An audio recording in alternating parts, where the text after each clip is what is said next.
तू है तो दिल धड़कता है, तू है तो सांस आती।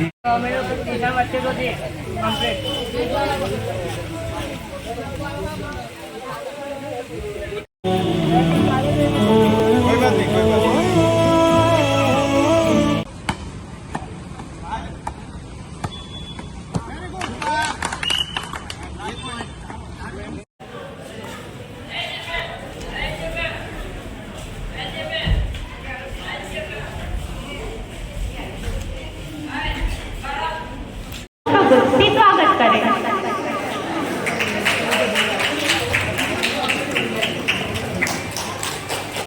અમે સુરતથી આવ્યા છીએ। અમે અહીંયા સિટિંગ વોલીબોલ રમવા માટે અહીંયા આવ્યા છીએ અને ખૂબ રમતમાં પ્રેરણા દ્વારા જે આયોજન કરવામાં આવ્યું અને દિવ્યાંગોને જે ખરા અર્થનું પ્લેટફોર્મ જોઈએ, જે આંતરરાષ્ટ્રીય કક્ષાએ આ ગેમ રમાય છે અને પ્રેરણા દ્વારા આયોજિતમાં તમામ દિવ્યાંગોને જાગૃતિ આવે તેના ભાગરૂપે અહીંયા અમારી ટીમ તથા વડોદરાની ટીમ અહીંયા સિટિંગ વોલીબોલ રમવા આવી છે અને પ્રેરણાનો સંપૂર્ણ આયોજન એક કટિબદ્ધ હોય છે, એટલે કે સમર્થ હોય છે અને દિવ્યાંગોને અનુરૂપ તમામ સુવિધાઓ પણ અહીંયા અમને પ્રોવાઈડ કરવામાં આવી।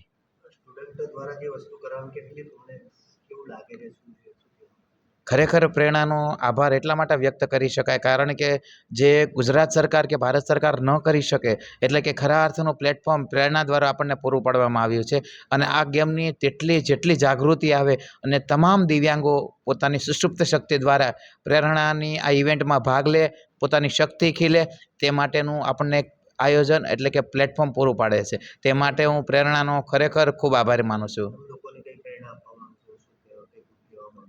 ખરેખર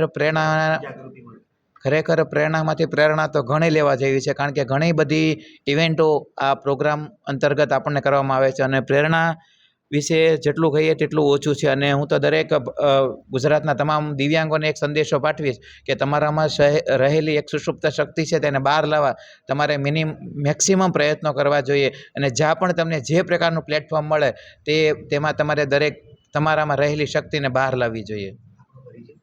હું Paresh Sutaria, captain, Surat wheelchair para sport association, Surat.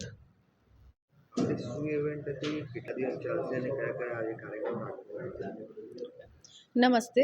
પ્રેરણા ધ ઇમેન્સિપેશન એ દિવ્યાંગજનો માટે કરવામાં આવતી એશિયા ખંડની સૌથી મોટી ઇવેન્ટ છે કે જેમાં યુનેસ્કો તરફથી અમને 6 વખત પેટ્રોનેજ પ્રાપ્ત થયેલું છે। આ ઉપરાંત લિમ્કા બુક ઓફ રેકોર્ડમાં પણ અમારું અભૂતપૂર્વ સ્થાન છે। આ ઉપરાંત ભારત સરકાર અને ગુજરાત સરકાર તરફથી પણ અમને અપ્રિશિએશન લેટર પ્રાપ્ત થયેલો છે। જેમ કે આજે તમે જોઈ શકો છો કે 21 સપ્ટેમ્બરના રોજ સવારે 7 વાગે અમારી પ્રેરણા ઇવેન્ટની શરૂઆત થઈ ચૂકી છે કે જેમાં પ્રથમ દિવસે અમે ડીએ સ્પોર્ટ્સ રાખતા હોઈએ છીએ અને ડીએ ઇવેન્ટ્સ રાખતા હોઈએ છીએ, જેમાં ડીએ સ્પોર્ટ્સમાં સુરતથી પેરાસિટિંગ વોલીબોલની ટીમ આવી છે અને પેરાટાઇકવાન્ડો રમત રમવા માટે છત્તીસગઢથી ટીમ આવેલી છે કે જેમાં પેરાસિટિંગ વોલીબોલ રમત મેદાનમાં રમાઈ ચૂકી છે। ત્યારબાદ મેદાનમાં 10x શૂટિંગ અને ગોળા ફેંકની રમત થઈ ચૂકી છે। આ ઉપરાંત અત્યારે ફેકલ્ટીના વિવિધ ક્લાસોમાં ચેસ, કેરમ, ચિત્ર સ્પર્ધા વગેરે જેવી રમતો ચાલુ છે। આ ઉપરાંત મેઇન ઓડિટોરિયમમાં ડાન્સિંગ અને સિંગિંગ જેવી ચિત્ર સ્પર્ધાઓ ચાલુ છે। અહીં આશરે 500થી વધારે અત્યારે માનવ મહેરામણ ઉભરાયેલું છે અને જેમાં 250થી વધારે બાળકોએ પાર્ટિસિપેટ કરેલું છે। ઇવેન્ટ 2 દિવસ ચાલવાની છે, શનિવાર અને રવિવાર, અને એમાં આવતીકાલે અલ્ફાઝ રાખવામાં આવ્યું છે।